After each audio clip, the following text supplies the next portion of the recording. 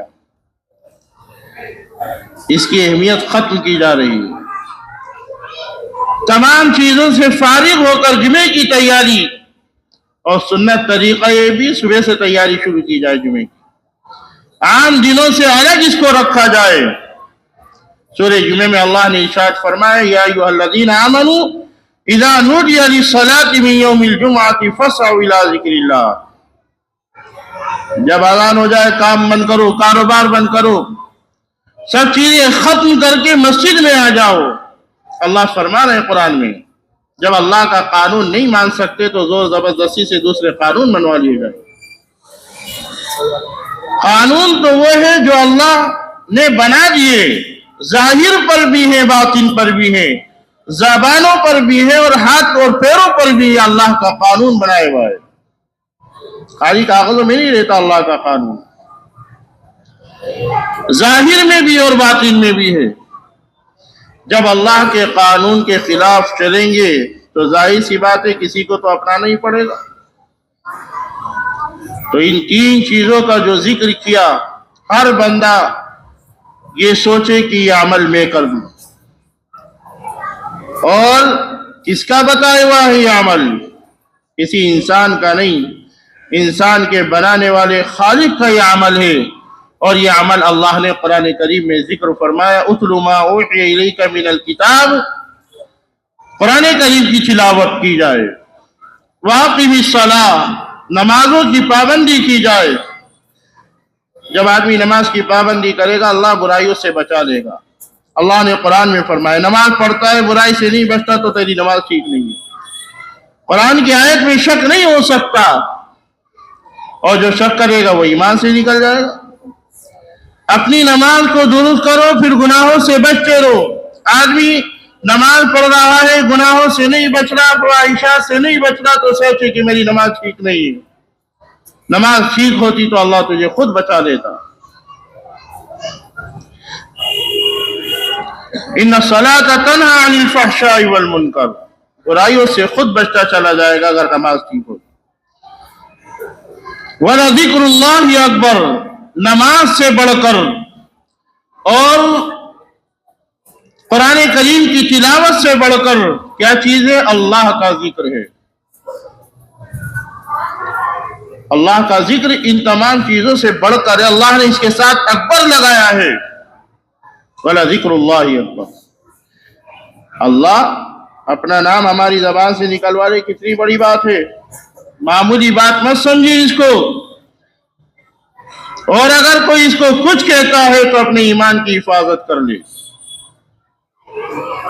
حضرت غازی صاحب نور اللہ مرقدہ، والد محترم، ہفتے میں ایک دن ذکر اس لیے رکھوا کر گئے تاکہ اس خطے میں امن قائم رہے، اللہ کا نام لیتے رہے فرشتے، ایمان والے نیک فرشتے جو رحمتوں کو لے کر آتے ہیں، وہ فرشتے حاضر ہوتے چلے جائیں، رحمتیں آتی رہیں۔ ہفتے میں ایک دن بھی اللہ کا نام لے لیا تو کتنی بڑی بات ہے۔ ایک بزرگ سے ایک صاحب نے کہا کہ جب اللہ کا نام لیتے ہیں تو مزہ نہیں آتا، تو فرمایا کہ اللہ کا نام میں کیا مزہ، یہی غنیمت سمجھ لو کہ اللہ تم سے، تمہاری زبان سے اپنا نام نکلوا رہا ہے، تمہاری زبان سے اپنا نام دلوا دے، نکلوا دے، کتنی بڑی بات ہے۔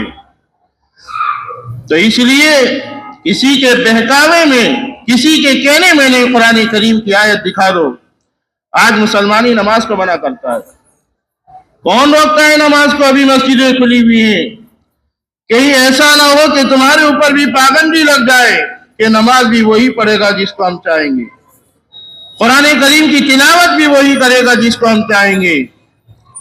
دیکھ لو قریب کے حالات کو، قسطنطنیہ کے حالات کو دیکھ لو، چچینیہ کے حالات کو دیکھ لو، لوگ قرآن کریم کی تلاوت کہاں پر کرتے؟ قبرستانوں میں جا کر قبر کے اندر بیٹھ کر قرآن کریم کی تلاوت کرتے، اور جب قرآن کریم کی تلاوت کو دیکھ لیا جاتا کہ قرآن کریم کی تلاوت کر رہا ہے اٹھا کر بند کر دیا جاتا. تم ایسی سمجھ رہے ہو؟ اللہ کے کلام پڑھو, نماز کی پابندی کرو. آج دیکھیے مسجد قرطبہ کو دیکھیے, سینکڑوں پلر ہیں, بڑی مسجد ہے, دور نہیں پنجاب کی مسجدوں کو دیکھ لیجئے. بدتمیزیاں ہوئی تو اللہ نے ان کو آبادی سے ختم کر دیا. مسجدیں تو ہیں لیکن نماز پڑھنے والا کوئی نہیں ہے, اور وہاں پر کوئی نماز بھی نہیں پڑھ سکتا. یہ ہماری ذمہ داری ہے, مسجدوں کو آباد کریں, نہیں تو کل قیامت کے دن اللہ کے یہاں پوچھو گی. زبان سے نہیں کہ ہم نماز پڑھتے تھے, نہیں, مسجدوں کو جماعت کی نماز کے ساتھ آباد کرو. ان الصلاۃ کانت علی المؤمنین کتابا موقوتا. اللہ نے ویسی نماز فرض نہیں کی, سب کی ذمہ داری ہے کہ مسجدوں کو آباد کریں. اور تیسری چیز اللہ کا ذکر ہے, اپنی زبان پر اللہ کے ذکر کو جاری کریں. یہ اللہ کا فرمان ہے, قرآن کریم میں اللہ نے اس کو ذکر فرمایا. اور حدیث پاک میں آتا ہے, آپ نے ارشاد فرمایا, جہاں تک آواز پہنچے گی قیامت کے دن سب چیزیں گواہی دیں گی کہ اللہ اس نے تو آپ کا نام لیا ہے. آج جہالت ہے کہ آواز دور تک جا رہی ہے, یہ جہالت ہے کہ یہاں نہیں ہوتا وہاں ہوتا ہے. ارے شروع سے اللہ کا ذکر ہوتا آ رہا ہے, ذکر کی پابندی کی جائے. اور اگر کسی اللہ والے نے کسی ذکر کو جاری کرا دیا اور کوئی بند کرانا چاہتا ہے تو اس خطے پر عذاب کا خطرہ ہے. ایسے نہیں, بہت سارے حالات اگر واقعات پڑھے جائیں, تاریخ پڑھی جائے تو حالات سامنے آتے ہیں. ذکر تو ایک کونے میں بھی ہو سکتا ہے, اللہ اللہ تو ایک کونے میں بھی, لیکن کل قیامت کے دن اللہ معلوم کریں گے. جب اللہ کسی کو ذمہ داری دیتا ہے تو اس کی معلومات بھی ہوگی, اس کی معلومات بھی ہوگی.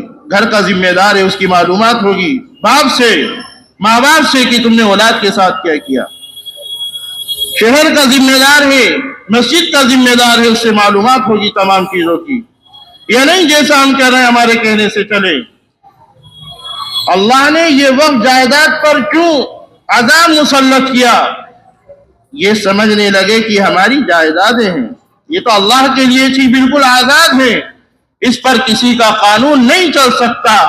چاہے نماز پڑھو, قرآن پڑھو, اللہ کا ذکر کرو, یہ وقت جائیداد اللہ کے لیے تھی. جب ان پر تسلط جمایا اپنا, اللہ نے عذاب مسلط کر دیا. یہ دیکھیے عذاب کہاں تک جائے گا. تو اس لیے 3 کام کیجئے. قرآن کریم کی تلاوت پابندی سے کیجئے, اور اپنی اولاد کو قرآن پڑھنا سکھائیے. قرآن پڑھنا کہ کمپیوٹر چلانا آ جائے, وہ کمپیوٹر اور موبائل تو بچپن میں چلا لیتا ہے, چلانے کی ضرورت بھی نہیں, کوئی نہیں سکھاتا, خود سیکھ لیتا ہے. وہ چیزیں سکھائی جائیں جو اللہ کے رسول نے فرمائی. قرآن سکھاؤ. پہلے نمبر پر قرآن, دوسرے نمبر پر نماز, اور تیسرے نمبر پر اللہ کا ذکر ہے. ان تینوں پر عمل کرو, انشاءاللہ اللہ حالات سازگار بناتا چلا جائے گا. اللہ تعالیٰ مجھے بھی, آپ کو بھی, اور تمام امت مسلمہ کو ان 3 کاموں کی عمل کی توفیق عطا فرمائے. اللہ سے فضل مانگو, عمل کی توفیق مانگو گے تو اللہ سیدھے راستے پر لے آئے گا. نہیں تو بہت سارے لوگ اذان ہو رہی مسجدوں کے دروازوں پر بیٹھے, تو عمل کی توفیق نہیں ہوتی, نماز سے بھی محروم ہو جاتے ہیں. اللہ تعالی ہم سب کو عمل کی توفیق عطا فرمائے. وآخر دعوانا